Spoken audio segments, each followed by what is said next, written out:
በሶስት ወንዶች የተደፈረው ወጣት ደፈሩኝ ማለት ለሶስት ተጫወቱ ወንዶቹ።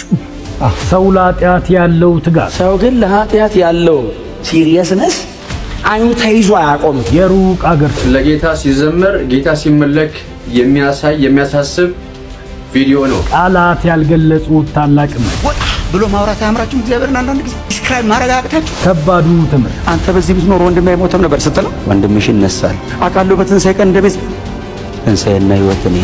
አሳድራችሁ እዩ። ከአሜሪካ አንዲት እኛ ቸርች መጣች እና አንዱን እኛ ቤተክርስቲያን ያለ ልጅ ላገባው ነው አለች። እኔ ራሴ እምሰጋው ልጅ ጸጋና ሰላም ይብዛላችሁ። እንዴት ናችሁ? እግዚአብሔር ይመስገን እኔ በጣም ደህና ነኝ። ዛሬም በአዳዲስ ቪዲዮዎች ተመልሼ መጥቻለሁ። ለዚህ ዩቲዩብ ቻናል አዲስ ከሆናችሁ ሰብስክራይብ በማድረግ ቤተሰብ ሁኑ። ሁሌም የምለቀው ቪዲዮ ደግሞ በጊዜ እንዲደርሳችሁ የደውል ምልክቷን በመጫን መከታተል ትችላላችሁ። እስከ ቪዲዮ ቆይታ ድረስ አብራችሁን ቆዩ። ወደ ቪዲዮ ደፈሩኝ ማለት ለሶስት ተጫወቱ ወንዶቹ በጌታስ እየገረፉኝ ሰውነት ሲንቀጣቀጥ ሲዝል በሽቦኝ እየገረፉኝና ተሰቃነ ራሴን እስከምስጠስ ጌታ በኢየሱስ ከምን አይነት ዘመን ነው? ብዙ ዓመት በቃ ተሳቃዩ ሞት ነበር የሚሻል። እስከ ዛሬ ድረስ እኔ ልቤን ያቀጥለኛል። የት ነበር የምትኖረው? ጎጃም ዳሞት እና እናቴን ለመርዳት 15 ዓመት በ15 ዓመት ነው እዚህ መጣ። እሺ ቀን ስራ መስራት አልችልም። ሰው አልቀጥራለሁ ዛን ሰዓት እና ጎዳና በጌታ በኢየሱስ ምን አይነት ዘመን ላይ ደርሰናል? በጌታ አስባችሁታል? ለሶስት ደፈሩኝ እየገረፉኝ እያለ ነውና ሰውየው አማርኛ ነው የሚያወራው። በነገራችሁ ላይ ሌላ ዓለም ላይ የሆነ ነገር አይደለም። እዚህ ኢትዮጵያ ውስጥ ደግሞም የእምነት ሀገር ናት የምትባል ሀገር ውስጥ ነው ይሄ ነገር የተፈጠረው። በሩቅ ምናምን ስትሰሙት ያን ያክል ላይ ገርማችሁ ይችላል። ሀገራችን ላይ ግን እንዲህ ያለ ነገር ሲፈጠር እንዴትም ዝም ብላችሁ ማለፋችሁ አስባችሁታል? ወንድ ልጅ ወንድን ሲደፍር በጣም ከባድና ጸያፊ ነገር። ይሄ ነገር ዝም እየተባለ ከጊዜ ወደ ጊዜ እየጨመረ መጥቷል። ቁጥሩ እንኳን እየጨመረ ያለበት ሁኔታ ነው ያለው። በጣም አጸያፊ ነገር። እሺ ዘመድ የለኝ ምን የለኝ በቃ ጎዳና ወጣው። በዛ ሰዓት ላይ ጎዳና እዚህ በመጣ በአንድ ወሩ በጌታ ሰው ለስራ እንውሰድ ምናምን ብሎኝ ከመንገድ ሰው ሲታይ ነው ጤነኛ የሚመስሉት። ሰዓት አካባቢ ነው ስንት ሙድ ይዟል። እሺ በመኪና ማለት መኪና ውስጥ አስገቡ ይግባ ብሎኝ ቤት ወሰዱኝ። ከዛ ሻወር ወሰድኩ። ሻወር ወሰድ ብሎኝ ማለት ነው እነሱ። እሺ ሻወር ወስጄ ስመጣ እነሱ አስቀመጡ። ቢራ ጠጣ ምናምን እነሱ እየጠጡ ነበር። ከዛ አልጠጣም ምናምን ስላቸው እኛ የምንፈልገው እኛ እንታዘዝና እና ቤተሰብ እንረዳለን የምንፈልገው ገንዘብ ታገኛለህ ምናምን ብለው ከዛ በቃ ያዙኝ። እኔም ቢስላቸው ለምን ደፈሩኝ ማለት በኢየሱስ ለሶስት ተጫወቱ ወንዶቹ። ይዘገንናል።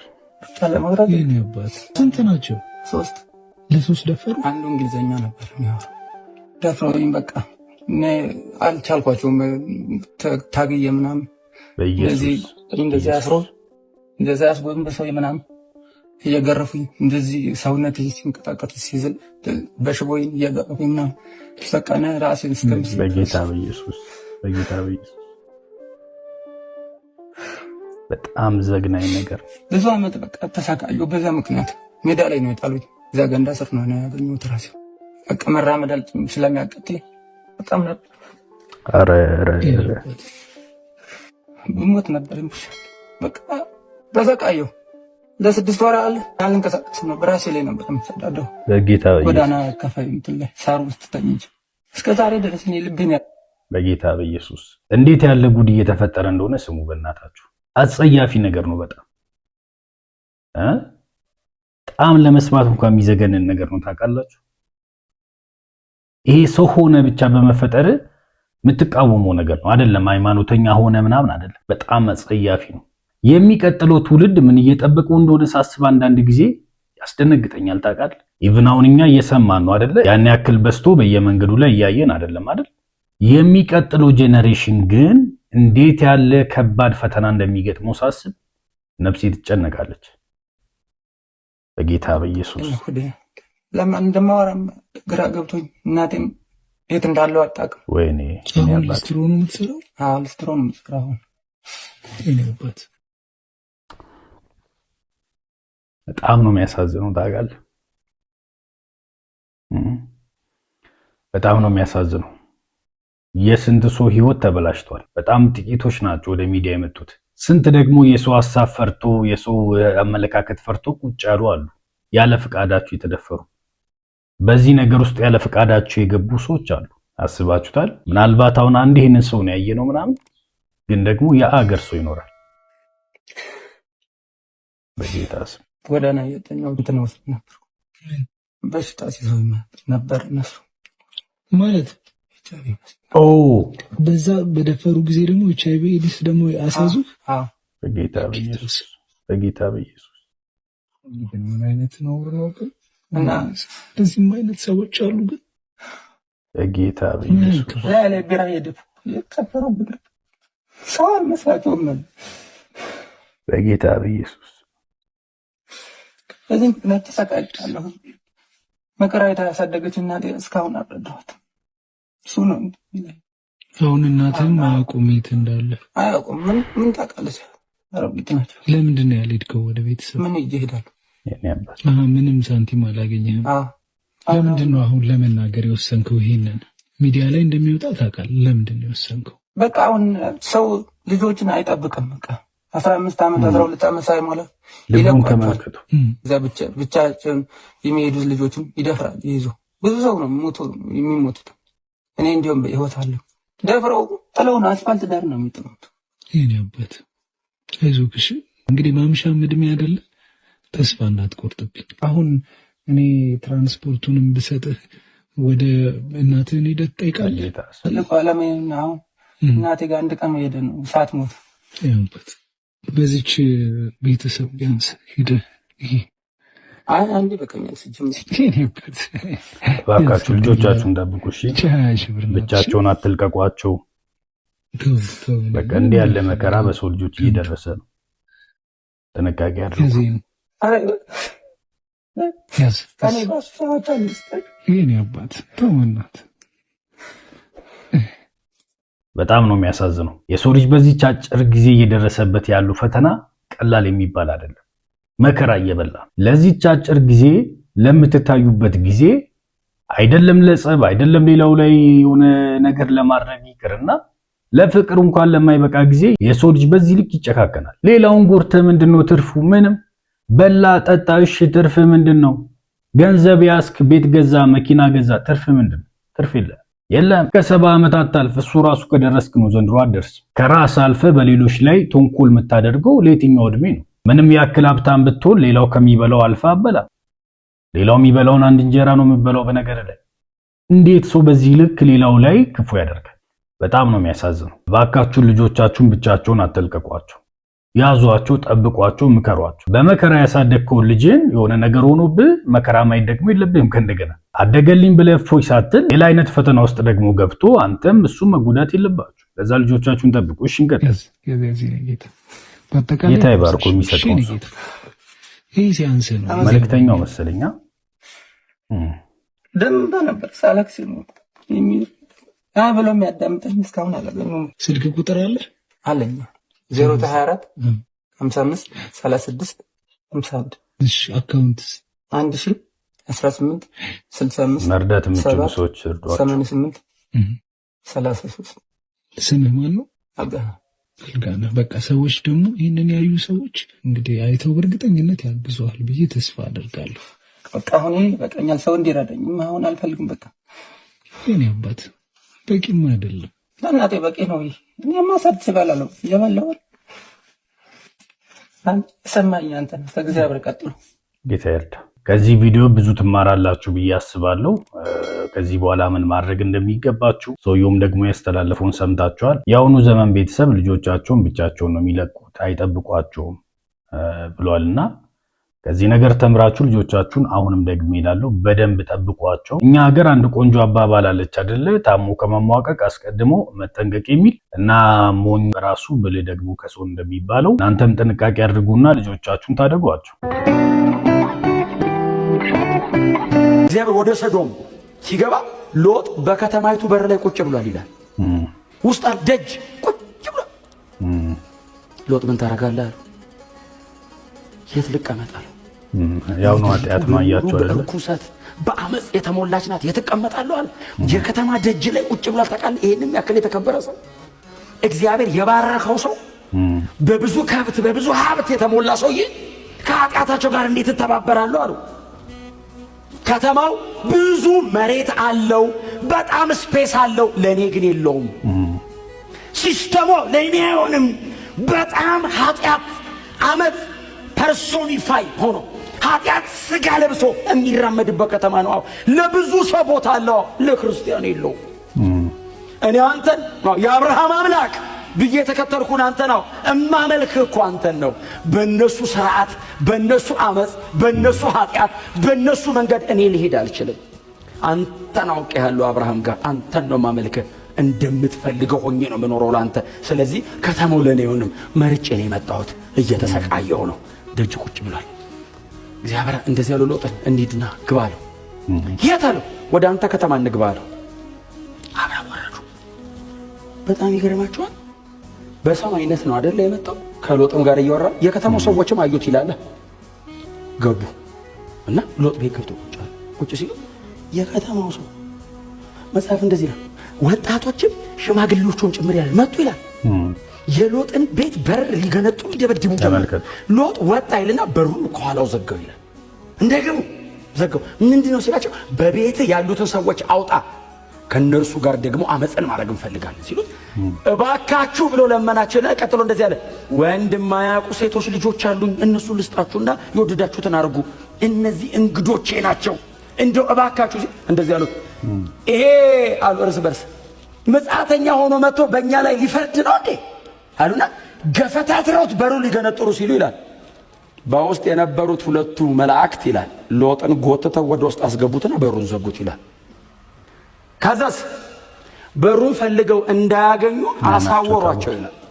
በሰላም አንተ ፊት ለፊት የምታየው በር ሲጠፋብህ፣ ሰው ግን ለኃጢአት ያለው ሲሪየስነስ በጣም አይኑ ተይዞ አያቆምም። እንደዚህ ያሉት ሎጥን ከተማይቱን ልናጠፋት ነው የመጣ ነው አለው። ሴት ልጆቹን አያቸው፣ ሚስቱና ሴት ልጆቹ አሉ አያቸው።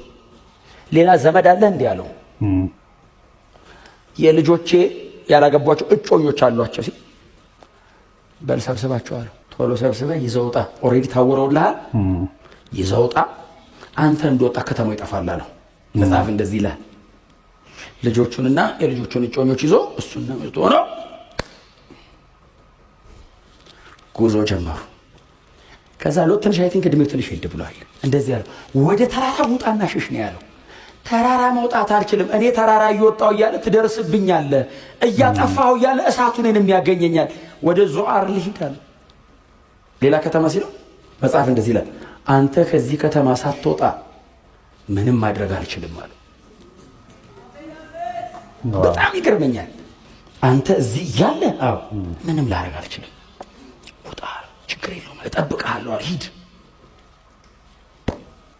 ክብር ለእግዚአብሔር ይሁን። እንግዲህ እንደሰማችሁት ነው የዚህ የኃጢአት ልምምድ ክፋት አይነት አውሮ ሁሉ እስከ ማድረግ ነው። በነገራችሁ ላይ አያችሁት አይደለ? በዛ ነገር አንድ የተጠመዱ ሰዎች አይናቸው እንኳን ቢታወር ከብርሃናቸው ይልቅ ኃጢአቱ ይናፍቃቸዋል። በደንብ እንድትረዱት ነው ይህን ነገር ያስገባውላችሁ። ለዛ ጥንካሬው ያን ያክል ነው። ሰፈር ውስጥ ዝም ብላችሁ ልጆች የምትለቁ ሰዎች በጥንቃቄ ይዋቸው። በዚህ ልክ ነው በዚህ ነገር አዲክትድ የሆኑ ሰዎች ኃጢአቱን የሚፈልጉት። ከላይ የምታዩት ኮንሰርት የልጅ ሚካኤል አሊያም ደግሞ የአንድ ታዋቂ ራፐር ኮንሰርት አይደለም። በአንድ ቸርች ውስጥ ለጌታ ሲዘመር ጌታ ሲመለክ የሚያሳይ የሚያሳስብ ቪዲዮ ነው። መቼም አሁን እንደዚህ ስንል አንዳንድ ሰዎች እንግዲህ የሚንጫጩ ፕሮቴስታንቶች መኖራቸው አይቀርም ብዬ አስባለሁኝ።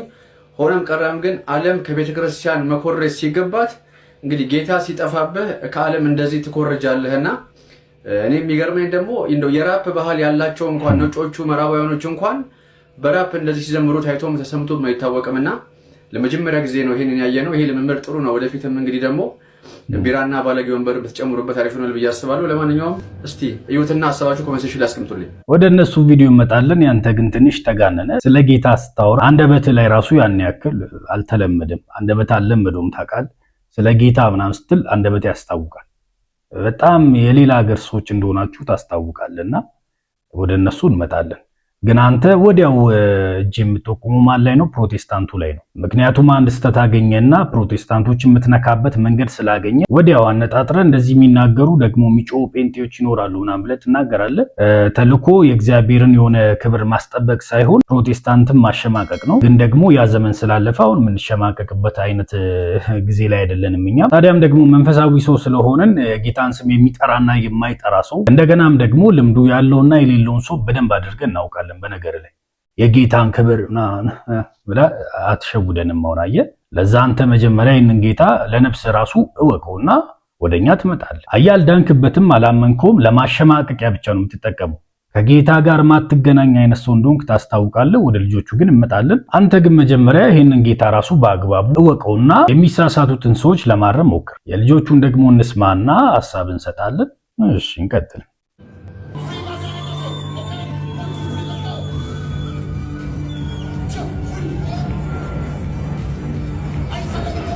ሀያ ሰው ናቸው።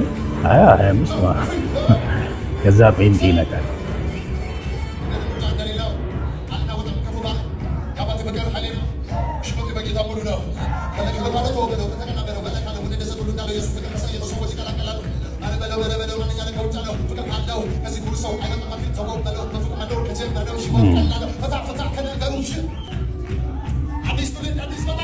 በመጀመሪያ ደረጃ ምን እያለ እንደሆነ አልሰማውም። በነገራችሁ ላይ የሆነ ሰዓት ፈታ ምናምን የሚለውን ሰምቻለሁ። አዲስ ትውልድ የሚለውንም ደግሞ ሰምቻለሁ። ከዚያ ያለፈ ዝለል ይመስለኛል። እና እኔ እነዚህ ከኔ ሃይማኖት ጋር አንድ አይደሉም ማለት ወዳለው እኔ አላቃቸውም። አንድ ሃይማኖት አንከተል። ምናልባት አሁን ወንጌል አማኞቹን ሳትነካ እነሱን መርገጥ ትችላለህ። ስለ ልጆቹ ሳወራ ይሄንን ነው ልል የምችለው። እኔን ሳትነካኝ ወንጌል አማኙን ሳትነካው መርገጥ ትችላለህ። ሂድባቸው። ግን ወንጌል አማኝ ስትል እኔ ካንተ ብሳለሁ፣ እንደው ካንተ ብሳ ስቀልር ነው። እሺ ከኔ ጋር አንድ አይደሉም። እንቀጥል። የወንድማችን አውታሩ መዝሙር እኮ በጣም ጥሩ መዝሙር ነው። ምን ነው ሌላ ቋንቋ የሚለው አንዳንድ ጊዜ እኮ ነፍሳችን ምን ነው ሌላ ቋንቋ ትላለች። የኔ ሃይማኖት ይኸኛው እውነት ወጣ ብሎ ማውራት አያምራችሁም? እግዚአብሔርን አንዳንድ ጊዜ ዲስክራይብ ማድረግ አያቅታችሁ? አሁን ይሄ ፑልፒትም ትልቅ ነው።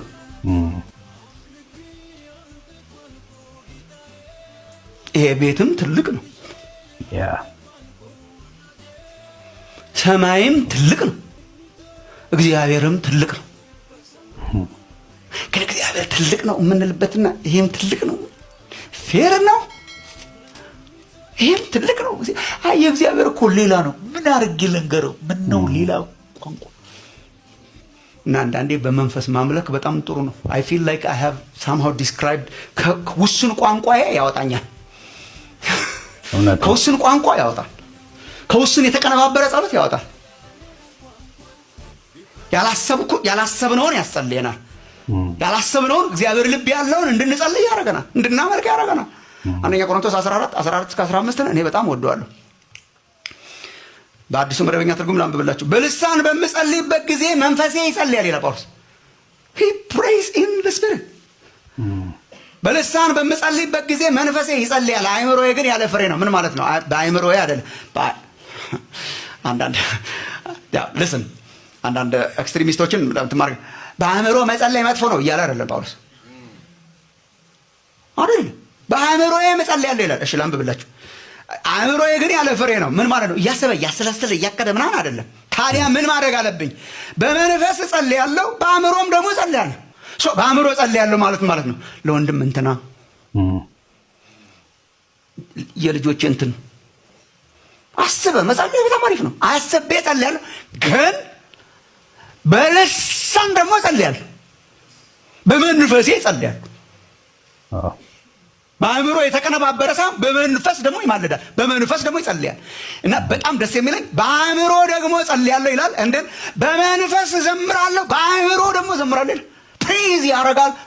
በመንፈስ የሚለው በልሳን ነው። እሺ በልሳንም እዘምራለሁ፣ በአእምሮዬ ደግሞ በቋንቋዬ እዘምራለሁ። ትልቅ ነህ እለዋለሁ በእንትን በማውቀው በአማርኛ ቋንቋ ወይ በእንግሊዝኛ ወይ በኦሮምኛ ኦር መንፈስኛ። it is good, it's beautiful by the way። የገለጽኩት ይመስለኛል እግዚአብሔር። አንዳንድ ወገኖች በጉባኤ በልሳን ባይተረጎምም በልሳን ብንናገር ችግር የለውም የሚሉት አምልኮና መዝሙር እኮ ስለሆነ ነው ይላል። ይሄ በግል ነው። ልሳን ግለሰብን ያነጻል፣ ጉባኤን አያነጽም። በጉባኤ ከተነገረ መተርጎም አለበት። ግን በልሳናት መናገር ግን ያወጣል፣ ከአእምሯችን ከውስኗ ያወጣል። በመንፈስ ለመጸለይ ያብዛላችሁ እግዚአብሔር። አሜን። ምናልባት ብዙዎቻችሁ ልሳንን በተመለከተ ጥያቄ ይኖራቸዋል። ምናልባት ተርጓሚ በሌለበት በጉባኤ መሃል ባይነገር ቆንጆ ነው ብሎ የሚናገሩና የሚጠይቁ ብዙ ሰዎች ስላሉ ይሄ ቪዲዮ በቂ መልስ አለው ብዬ አስባለሁ አይደለ?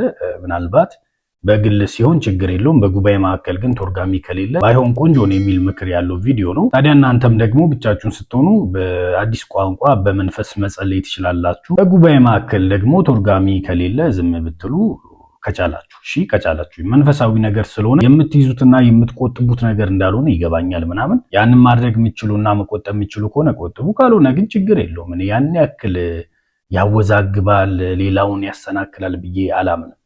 አያችሁ፣ ምናልባት እንደው ሌላውን ሊያነሳሳ ይችላል ብዬ አስባለሁ። ምናልባት በየጉባኤዎቻችን ብትመለከቱ የሚያነሳሳ አዲስ ቋንቋ በውስጣቸው ካፋቸው የሚወጣ ሰዎች እንዳሉ ታስተውላላችሁና ሌላኛውን የደከመውን ሰው ደግሞ ሲያነሳሳ ትመለከታላችሁ። እዛኔ ያን ያክል በጉባኤ መካከል ባይነገር የሚል ሐሳብ የለኝም። እሺ፣ በነገራችሁ ላይ ቢነገርና እንደው ሌላውን ቢያነሳሳ ቆንጆ ነው። ካልሆነ ግን የሚሰናከል ሰው ካለ መያዙና ዝም ማለቱ የተሻለ ነው። ግን እንዳትጨነቁ፣ ከመጣባችሁ ልቀቁት፣ አትጨነቅ። መንፈሳዊ ዓለም ስለሆነ ያን ያክል በመንፈሳዊ ነገር የሚሰናከል ህዝብ አለ ብዬ አላስብም። እኔ ያን ያክል አንተ በዚህ ብትኖር ወንድምህ አይሞትም ነበር ስትለው ወንድምሽ ይነሳል። አሜን። አውቃለሁ በትንሣኤ ቀን እንደቤት ትንሣኤና ህይወት እኔ ነኝ። እኔ እንደው ኢየሱስ ግን አይገርማችሁ? አሁን እናንተ ብትሆኑ አትቆጡም? ሰው ታይ እንደ አይባልም። ኢየሱስ ቀስ ብሎ ነው የሚያወራው። ለምን 7 ማይል ከ9 ኪሎ ሜትር በላይ በእግሩ ስለመጠደቅሞታል። ገብቶ ቁጭ ብሎ ምግብ መብላት ፈልጓል። አላዛርን አስነስቶት እርቦታል። እሷ ደግሞ መሃል ላይ ይዛ በቃ ልቡን ነው የምትወተውተው። እሷስ እንዴት ቁጭ ብላ ነው ያለችው ቤት ውስጥ። እሱስ በእግሩ ነው የመጣው 9 ኪሎ ሜትር። እግሩ አቧራ ባቧራ ነው። ገና ዘመራ ፈጥሮ ለጥቆ እግሩ ላይ እኮ ሽቶ ደፍቶ ያጥቡታል። እግሩን ገና የእግሬ መታጠቢያ ውሃ እንኳን አላመጣችሁልኝም እኮ አለ። እግሩን እኮ አቧራ ባቧራ ነው። እዛው ደክሞ መጥቶ አንተ በዚህ ብትኖር ስትል ይሄው መጣህ አላት። ወንድማችን አይሞትም ነበር? ታሞ ብትመጣ ተፈውሶ ነበር አለችው። ሞቶም ብመጣ ለውጥ የለውም አላት። ዋው ያው ነው ለኔ አላት። ኢየሱስ እኮ በዛ ዘመን የተነሳ ታላቅ አገልጋይ አይደለም፣ የእግዚአብሔር ልጅ ነው። እግዚአብሔር ወልድ እኮ ነው። he was God። ለውጥ የለውም ማርታ ይነሳል ሲላት የዚህ ዘመን ጴንጤ ናት።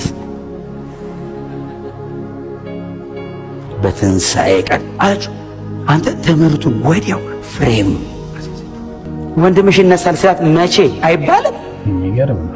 የመነሳት ትምህርት ያስተምረው እኮ ራሱ ነው። ቆማ በትንሣኤ ቀን ስትል ሰምቻለሁ። ጨርሳ አልተማረችም። ተባዝን ነበር የሚል ቃል ሉቃስ እኮ ነው ነገር። ሉቃስ በዛ አደገኛ ጸሐፊ ነው። ዮሐንስ ኢየሱስ ጋር ነው የቆየው። እነ ማርታ ምናምን ብዙ አቴንሽናልስ። ሉቃስስ እነ ማርታ ጋር ኢየሱስ ቁጭ ብሎ ሲያስተምር ማርያም እግሩ ስር ቁጭ ብላ፣ ማርታስ ኢየሱስ እያስተማረ የትንሣኤ ቀን ሲል ማኪያቶ ለማፍላት ማርታ ኪሽን ዝገብ ወተት ለመግዛት ሱቅ ሄዳ ትንሣኤና ሕይወት እኔ ነኝ የሚለው ትምህርት አምልጧታል። የሆነ ቀን ነው መሰላት። ማርታ አላት ጨርሰሽ ተማሪ ጎና ጨርሰ ተማር በሉት እስቲ። ትንሣኤና ሕይወት እኔ ነኝ። በእኔ የሚያምን ቢሞት እንኳ በሕይወት ይኖራል። በእኔ የሚያምንብኝ አይሞትም አላት አለች። በእኔ የሚያምን ቢሞት እንኳ በሕይወት ምን ማለት ነው? አልዓዛርን ዛሬ ባላስነሳው ራሱ በእኔ ያምናል የሞተው እየኖረ ነው። ከእኔ የተካፈላችሁት ሕይወት ሞት ኢንተራፕት አያደርገውም ማለት መሃል ላይ ሞት የሚባል ነገር መጥቶ ቁርጥ አያደርገውም። ለተሻለ ክብር ሰማይ እንቀጥላለን። ከዛ ቀጥሎ ምንድን ያላት? በእኔ የሚያምን ቢሞት እንኳን በሕይወት ይኖራል ካለት በኋላ በእኔ የሚኖር የሚያምንብኝም ከቶ አይሞትም። ይህን ታምኛለሽ? ትምህርቱ ከባድ። አልዓዛር መቃብር ውስጥ ተኝቶ ነው ኢየሱስ ይህን እያወራል። በእኔ የሚያምን ቢሞት ራሱ በሕይወት ይኖራል። ምን ማለት ነው? እንደ ሞተ ብቶ መጥቼ ባላስነሳ ምግቡን በልቼ ራሱ ብሄድ አዋጭ እውነት ነው። አስነሳቱም አላስነሳቱም በእኔ ማመኑ ነው ዋናው። እምነት አምኖ ሞቱ የለ በቃ በሕይወት እየኖረ ነው ሰውየው። ይህንን ባይዞ ኢየሱስ ሲያወራ ማርታና ማርያምና ኢየሱስና እዛ ሰፈር ያሉ ሰዎች ብቻ አይደለም የሚሰሙት፣ ሙታን ድምፁን ይሰማሉ የሚል ቃል አንብባችኋል። ዮሐንስ ወንጌል ምዕራፍ 5 ላይ በእኔ የሚያምን ቢሞት ራሱ በሕይወት ይኖራል ሲል እታች ይሰማሉ። ባይዞ የስ ይላሉ። በጌታው ነው የሞተ ካለ የኖር ነው። ጌታው የጴጥሮስ አይሰማም። እታች የጴጥሮስ እኛ የምንኖረው እዚህ ነው፣ ለቅዱሳን ነው። ኢየሱስስ ወደ ላይ ሰማይ መሬትና ከመሬት በታች አክሰስ ያደርጋል ቆሞ ሲያወራ። እግዚአብሔር ነዋ። ምንም ነገር ካፉ ከወጣ ኢየሱስ ሕይወትን የሚሰጥ መንፈስ ነው። ታምኛለሽ? ይህንን አለ። በእኔ የሚያምን በእኔ የሚኖር የሚያምንብኝም እንደማይሞትስ ከሞት በላይ ነው ይሄ ሕይወት ሲላት፣ ማርታን ታምኛለሽ ወይ ሲላት የጠየቃት ባይዘው ይሄንን እውነት ታምኛለሽ ወይ ነው። አሁን በእኔ የሚኖር የሚያምንብኝ ቢሞትም በሕይወት ይኖራል። ይህንን ታምኛለሽ አላት። ከባድ ትምህርት ነው ለማርታ። እኛማ ይሄን አምነን ሄዳን ነው። ማርታ ግን ኢየሱስ ፊቷ ቆሞ ነው። የ32 ዓመት ወጣት አይሁዳዊ ፊቷ ቆሞ በእኔ የሚያምን አለ። አዎ በአንተ የሚያምን በጣም ጥሩ አገልጋይ ነህ። ብዙ ተአምራትና ድንቅ ታደርጋለህ። በጣም ታስተምራለህ። ለዘመኑ እግዚአብሔር ያስነሳው ታላቅ አገልጋይ ነው። አዎ በእኔ የሚያምን በአንተ የሚያምን አንድ አምላክ ብሎ ሻማህን እዛ ዘዳግም 8 ሲል ያደገ አይሁዳዊ እኔ አምላክ ነኝ እኮ እያላት ነው። በእግዚአብሔር በአባቴ የሚያምን ብቻ በእኔ የሚያምን በእኔ የመኑ በአባቴም ደግሞ እመኑ አይደል ያለው? እኩል እኮ ነው ያወራው ቃል። በእኔ የሚያምን ቢሞት በሕይወት እንደሚኖር ዘላለምሽን የምወሰነው እኔ ነኝ እኮ ነው ያላት ቆሞ ፊቷ። እንደ 32 ዓመት ወጣት እንዳልመስልሽ አላት። የሰው ኢተርኒቲ የሰው ዴስቲኒ እኔ እጅ ላይ ነው አላት። የሚሞተው አምኑ ይኮን የሞተው አይሞትም፣ እየኖረ ነው። እዚህ በእንትን በደረቅ መልክ እዛ በፈሳሽ መልክ አይነት መኖር አያቆምም። እንትን ትቀይራለህ፣ ትኖራለህ። ይሄ ስለማይቀጥል ይሄ እዚሁ ይቀራል፣ እዛ በሌላ መልክ ትቀጥላለህ። የዚህ ትምህርት ክብደት የሚገባቸው ኢየሱስ በስጋ በዚህ ምድር በነበረበት ወቅት አብሮት የተመላለሱና አብሮት የበሉ የጠጡት ናቸው። ምክንያቱም አስተዳደጉን ያውቁታል። ከእንደገናም ደግሞ አንድ አይሁዳዊ ወጣት አብሯቸው ያደገ አብሯቸው የሚበላና የሚጠጣ። ታዲያ እነሱ የሚያውቁት ያ ወጣት ተነስቶ እኔ መንገድ ነኝ፣ እኔ እውነት ነኝ፣ እኔ ሕይወት ነኝ ሲል ለመቀበል ከባድ እንደሆነ እናንተ መረዳት ትችላላችሁ። ከእንደገናም ደግሞ ትንሣኤና ሕይወት እኔ ነኝ ቢል አሁን በጣም የሚያስገርም ትምህርት ነው። ለእኛ መቀበል አልከበደንም። ምክንያቱም ደግሞ በማዕከላችን ስላልነበረ ሲመላለስ ስላላየ ነው። አብሮን በልቶ ጠጥቶ ስላላየ ነው። አይሆንም። አያችሁ፣ በእኛ ማዕከል ለመቀበል አይከብደን። ነገር ግን እነሱ በማዕከላቸው ሲንቀሳቀስ ሲራብ ሲጠማ የነበረ ጌታ ስለሆነ ያንን ነገር መቀበል በጣም ይከብዳቸዋል። ለዛ እንግዲህ ማርታ እንዲህ ያለውን ትምህርት ስትሰማ ለመቀበል እንደሚከብዳት ሁላችሁም ታስተውላላችሁ ብዬ አስባለሁ። እንደ አልዓዛር ጓደኛ የምትመለከተዋ ማርታና ሌሎችም ሰዎች ደግሞ በሰዓቱ የነበሩ ይህንን ነገር ለመቀበል ይከብዳቸዋል። ነገር ግን ኢየሱስ እውነተኛው የእግዚአብሔር ልጅ ነው። ከእንደገናም ደግሞ ራሱ ማን ነው? እግዚአብሔር። አያችሁ፣ እኛ ዛሬ ይህንን ስብከት አምነን በስብከት ሞኝነት ድነናል። ለነዛ በወቅቱ ለነበሩ ሰዎች ግን ማሰናከያ ሊሆን ነው ማለት ነው።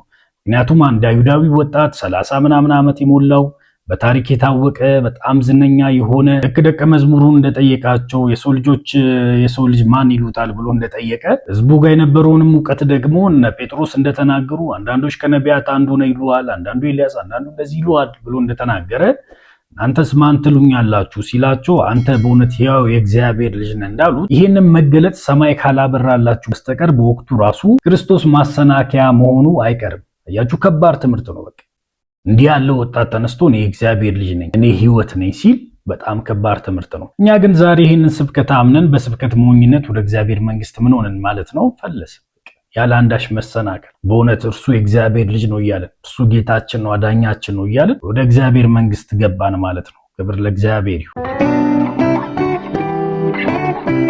ለፈው አንድ ጊዜ ከአሜሪካ አንዲት እኛ ቸርች መጣች እና አንዱን እኛ ቤተክርስቲያን ያለ ልጅ ላገባው ነው አለች። እኔ ራሴ እምሰጋውን ልጅ እኔ ራሴ ለህይወት የሚያሰጋኝ ለቤተክርስቲያኑ እምሰጋውን ልጅ ላገባው ነው። እሺ ታውቂዋለሽ ወይ? እዚህ ማርሲል ነው ማውቀዋለች።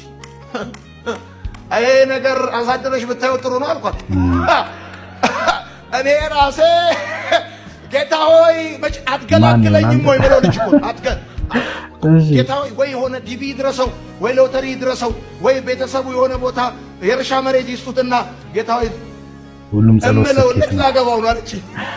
እሷ እዚህ በዩቲዩብ እኔን አይታ ምናምን ደስ ብሏት እዛ ቸርች መጣለች። ይሄን ነገር አሳድረሽ ብታየው ጥሩ ነው አልኳት። እንዴት አለች። የሚሆን አይመስለኝም አልኳት። ሄዳ ነገረችው። የሚሆን አይመስለኝም ብሎኛል ብላ ነገረችው። እሳት ለብሶ እሳት ጎርሶ ፌስቡክ ላይ መጣልኛ ሻሎም ብሎ ሻሎም ብሎ ከዛስ በኋላ በቃ ልክ የወንጌል አርበኛ የወንጌል ጠበቃ ሆኖ የሌለ ያለ ታሪክ በጠቅላላ አመጣና ስድብ ጀመራ። ነገሩ እኮ ሌላ ነው። ታያልኳት እምቢ አለች። አገባችሁ።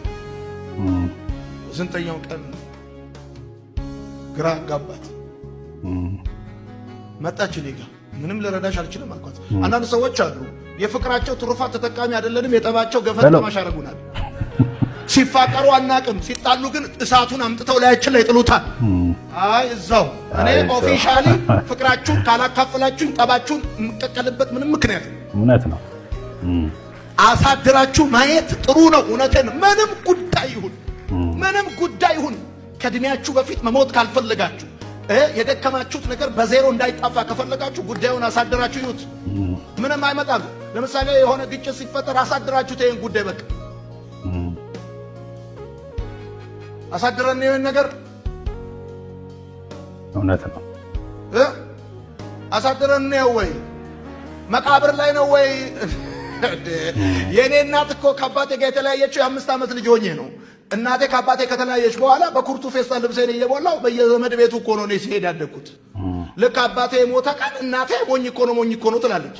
መቃብር ላይ ቆመች ነው ወይ ሞኝ እኮ ነው የምትይው አልኳት። ያኔ ነበር እንጂ ኩርቱ ፌስታል ሞልቼ ሳልንከራተት ቤቱ ሳይበተን ዘመድ ቤት ሳልገባ ሞኝ እኮ ነው ማለት የነበረባችሁ። እውነት ነው። ልክ እንደ ጠመንጃ አፈሙዝ ካፋችሁ ደግ የማይወጣ ሰዎች ይሄን ጉዳይ አሳድራችሁ እንየው። መቸኮል አለ ወደ ድህነት ያደርሳል አለ መጽሐፍ ሲናገር። በቃ ወደ ድህነት ነው የሚያደርስ። ምንም ትንቢት አያስፈልገውም። ሊጸለይላችሁ ይችላል። እውነት ነው። አንዳንድ ነገሮችን አሳድራችሁ ማየት ቆንጆ ነው። ቶሎ መጣደፍ ምናምን ያለበት ነገር ቆንጆ አይደለም። ምናልባት አንዳንድ ሰዎች ያላቸውን ነገር ለመደበቅ ሲሉ እንድትጣደፉ ያደርጓቸዋል እና እናንተ እነሱ የሚጣደፉበትን ነገር አሳድራችሁ ቆም ብላችሁ ብትመለከቱ ምናልባት እናንተ ማታውቋቸው ብዙ እናንተ መጉዳት የሚችሉ ነገሮች ይኖራቸዋል እና ይህንን ነገር እያሳደራችሁ ቆም ብላችሁ እያያችሁ እያስተዋላችሁ ብትራመዱ ለህይወታችሁ ቆንጆ ነው። ምናልባት እንግዲህ ይህንን ነገር ለምን እንጠቀመው ካላችሁኝ ለትዳር ሊሆን ይችላል፣ ለሆነ ነገር ሊሆን ይችላል፣ ከእንደገናም ደግሞ ለቢዝነስ ሊሆን ይችላል። ቆም ብላችሁ ያንዳንዱ ነገር መመልከትና ማሳደር አሪፍ ነገር ነው ብዬ እኔም አስባለሁ። ምናልባት እንግዲህ አንዳንድ ሰዎች በዙሪያቸው እናንተን ሊጎዳ የሚችል ብዙ ነገር ኖሯቸው ሳለ እናንተን ወደማትወጡበት ነገር ሊያስገቧችሁ ይፈልጋሉ። ከገባችሁ በኋላም እንግዲህ መውጫ እንደሌላችሁ ስለሚያስቡ ወይ ደግሞ እንደዛ እርግጠኛ ስለሚሆኑ ወደዛ ነገር እንድትገቡ ይገፋፏችኋል ማለት ነው፣ ትንፋሽ እስኪያጥራችሁ ድረስ። ታዲያ እናንተ ግን በዛ ሁኔታ ውስጥ ሆናችሁ ቆም ብላችሁ ነገሮችን እያሳደራችሁ መመልከት ቆንጆ ነገር ነው። ከስቃይ ነው የምታርፉትላችሁ ወዳለው። ታዲያ ለዛሬ ይዤላችሁ የመጣሁት ቪዲዮዎች እነዚህን ይመስሉ ነበር። ቪዲዮቹ ቆንጆና አስተማሪ ከነበሩ ላይክ እና ኮሜንት ማድረጋችሁ እንዳትረሱ። ከወደዳችሁ ደግሞ ለወዳጆቻችሁ ሼር አድርጉላቸው፣ ደግሞ ሰብስክራይብ ማድረግ እንዳትረሱ። ቀጣይ በሌላ ቪዲዮ እስክንገናኝ ድረስ መልካም ቆይታ ይሁንላችሁ። ጌታ ኢየሱስ ዘመናችሁን ይባርክ። ተባረኩ።